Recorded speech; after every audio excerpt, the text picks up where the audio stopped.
Assalamualaikum warahmatullahi wabarakatuh.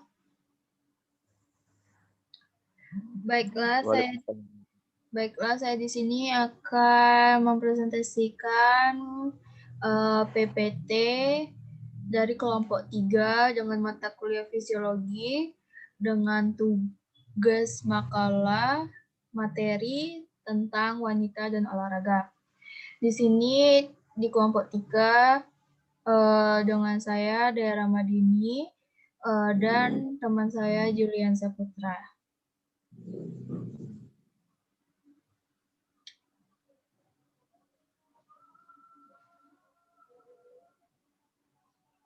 Perbedaan pria dan wanita.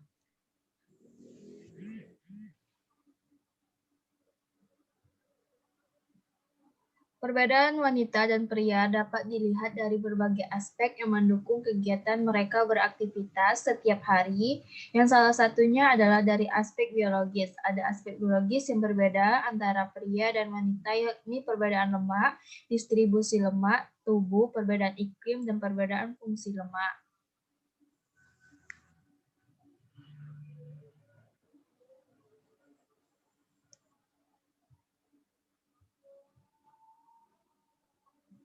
Menurut perbedaan lemak, yaitu menurut medicine.com, kadar normal kandungan lemak tubuh pada wanita adalah 25%, akan tetapi pada pria hanyalah 15%. Hal ini sebagian besar terjadi karena proses hormon alami, misalnya hormon seks wanita atau estrogen. Meskipun dapat membantu proses alami tubuh dan mengonversi lemak menjadi energi, tapi hormon tersebut juga dapat meningkatkan kapasitas tubuh untuk menyimpan lemak. Studi ilmiah telah mempromosikan metode yang paling efektif untuk mengurangi penumpukan lemak adalah hanya dengan berolahraga atau berlatih. Distribusi lemak, yaitu menurut Marsh Perry, seorang ahli kebugaran dan pendiri Build-Land, wanita dapat menyimpan sedikit lemak di daerah perut. Mereka dapat menyimpan lebih pada paha dan otot triceps. Hal ini sangat berbeda pada pria. Sebenarnya memiliki kecenderungan genetik yang lebih tinggi untuk menyimpan lemak di perut mereka.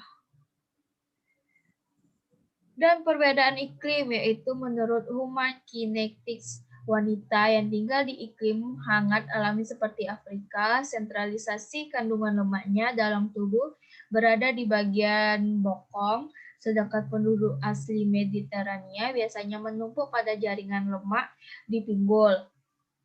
Dan pada bagi wanita Asia tertentu sentralisasinya kandungan lemak dalam tubuh berada di bagian pusar.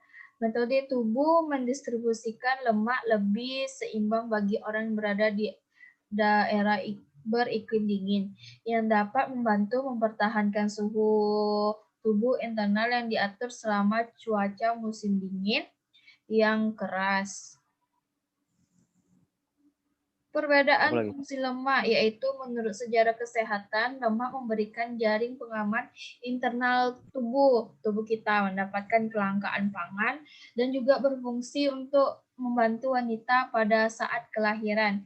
Semua orang sehat secara alami menyimpan lemak untuk membantu proses normal dalam tubuh kita.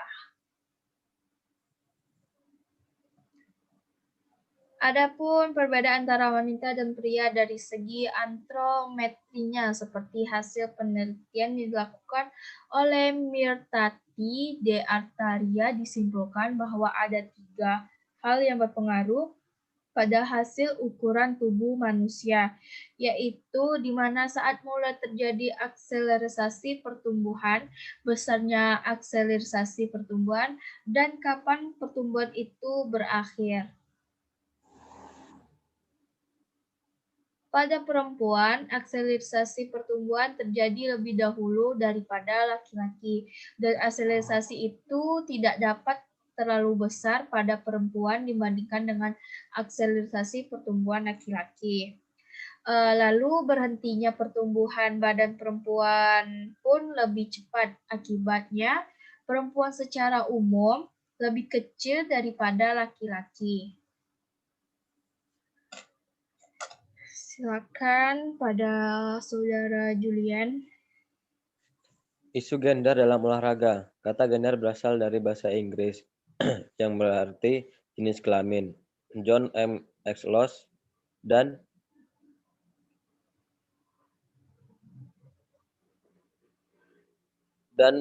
Hasan Sadli 1983 halaman 256. Secara umum pengertian gender adalah perbedaan yang tampak antara laki-laki dan perempuan apabila dilihat dari nilai dan tingkah laku.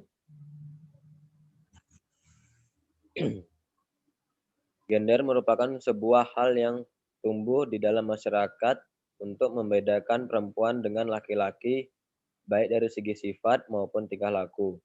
Olahraga merupakan sebuah kegiatan fisik yang sistematis dan teratur yang dilakukan manusia untuk meningkatkan kebugaran jasmaninya, serta untuk menjaga kesehatan tubuhnya. Semua manusia dapat melakukan aktivitas olahraga baik perempuan maupun laki-laki.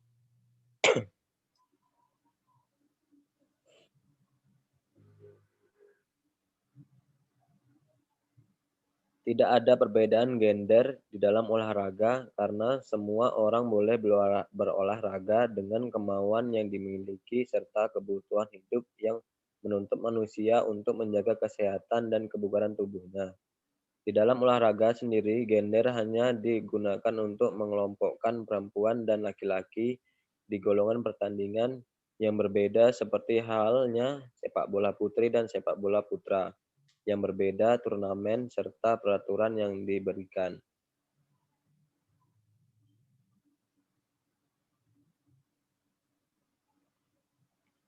Selanjutnya, perbedaan gender dan olahraga.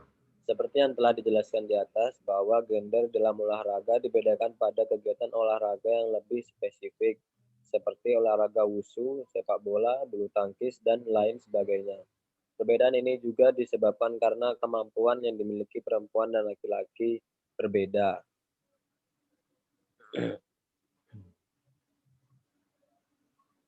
Selanjutnya, permasalahan gender di olahraga dan memunculkan penyetaraan gender. Perbedaan gender juga dapat menimbulkan berbagai masalah dan juga perbedaan mengenai posisi laki-laki dan juga perempuan. Akan tetapi lebih banyak timbul permasalahan mengenai gender perempuan di olahraga. Karena perempuan lebih rapuh apabila lebih lemah kemampuan fisiknya untuk melakukan olahraga yang dilakukan oleh kalangan laki-laki. Wanita dengan olahraga. Dalam penjelasan-penjelasan yang sebelumnya banyak menyinggung mengenai perempuan dalam olahraga. Hal tersebut dikarenakan olahraga masih dipandang tidak mampu dilakukan oleh perempuan karena kemampuan fisik perempuan sedikit lemah dibandingkan laki-laki. Status perempuan berolahraga memang masih menempati porsi lebih rendah dari kaum pria. Anekdotnya bisa dikatakan karena wanita kalah start. Semenjak zaman Yunani dan Romawi sebagai perintis olahraga yang modern, wanita belum memperoleh kesempatan yang luas dibandingkan pria. Bahkan dilarangnya berpartisipasi meski sebenarnya telah memiliki kemampuan yang sama dengan pria. Dari beberapa mitolog Artemis dan Athena Theseus Hippolyta.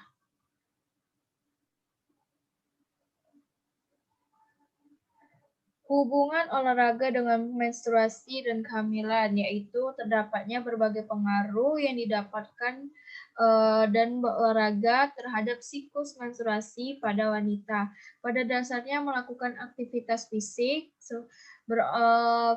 saat menstruasi lebih bermanfaat daripada tidak berolahraga sama sekali.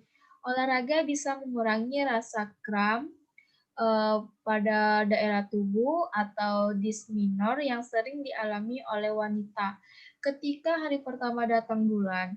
Selain itu, latihan yang intens selama menstruasi akan memperlancar sirkulasi darah sehingga mengurangi rasa sakit kepala, dan nyeri akibat kekurangan darah. Bahkan olahraga membantu kita mengendalikan nafsu makan. Berbagai bentuk olahraga berpengaruh terhadap menstruasi sebagai berikut. Yang A, terlalu sedikit olahraga. Yang B, fitness dengan intensitas sedang. Yang C, terlalu banyak olahraga. Next. Terlalu sedikit olahraga. Jika Anda termasuk wanita yang jarang sedikit berolahraga, biasanya siklus menstruasi akan terasa panjang dan cukup menyakitkan. Untuk itu, buatlah latihan rutin secara bertahap, terutama ketika sedang menstruasi. Mulai dari olahraga ringan seperti jalan cepat atau lari-lari kecil.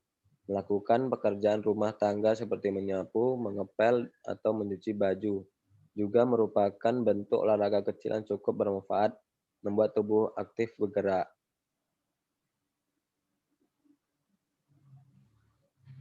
Fitness dengan intensitas sedang. Wanita yang tingkat latihannya termasuk moderate fitness, umumnya siklus menstruasi berjalan normal. Anda bisa tambahkan variasi latihan selama 45 menit sampai 1 jam setiap sesinya, seperti latihan kardiovaskuler, pilates, tari, yoga, atau stretching. Terlalu banyak olahraga. Wanita yang berolahraga terlalu sering biasanya siklus menstruasinya tertunda, apalagi jika tidak diikuti dengan asupan nutrisi yang cukup. Ketika kadar lemak dalam tubuh di bawah 20%, siklus menstruasi Anda menjadi tidak teratur. Kesimpulan, kesehatan merupakan hak setiap manusia, baik laki-laki maupun wanita. Berhak untuk mendapatkan kesehatan. Salah satu caranya yaitu untuk memelihara kesehatan, yakni dengan berolahraga. Itu artinya laki-laki maupun wanita memiliki hak yang sama untuk melakukan olahraga. Terdapat perbedaan fisik antara wanita dan pria tampak jelas pada aspek anatomi, tetapi pada aspek fisiologis perbedaannya tidak tampak jelas. Maka dari itu, olahraga pria sekarang banyak digemari oleh kaum wanita, sampai olahraga ekstrim yang dilakukan oleh pria ternyata kaum wanita ini juga tidak mau kalah terhadap pria. Olahraga juga dapat dilakukan oleh wanita yang sedang mengalami menstruasi, hamil, maupun lanjut usia. Sekian dari kelompok 3 dalam presentasi PPT.